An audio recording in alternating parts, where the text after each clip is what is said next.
Avez-vous déjà imaginé des plans de fou dans votre vie? Sûrement. Aimeriez-vous le faire? Avez-vous déjà réalisé votre rêve, c'est-à-dire le matérialiser?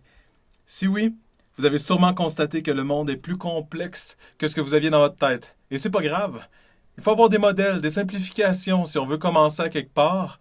Et par exemple, si on s'amusait à modéliser un lance-humain, qu'est-ce que ça donnerait?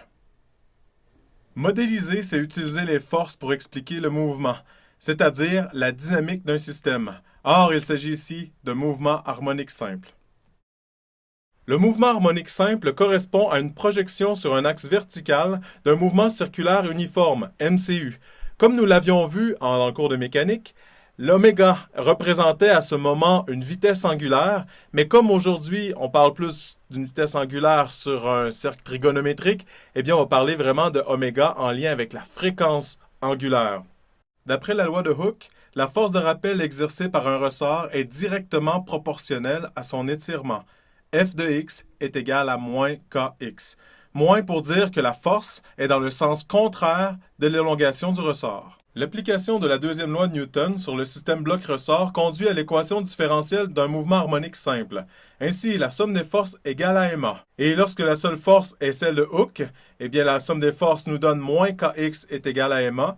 Il s'agit maintenant de trouver la dérivée seconde, qui est cachée dans l'accélération, et de manipuler l'équation dans le but de retrouver la forme standard que nous avons pour un mouvement harmonique simple. On retrouvera donc finalement la dérivée seconde avec un terme constant qui est la constante de rappel divisée par la masse du ressort qui correspond à l'équation différentielle du système masse-ressort. Comme tout terme constant en face de la position correspond à la fréquence angulaire au carré, nous savons maintenant que la fréquence angulaire du système est égale à la racine carrée de k sur m.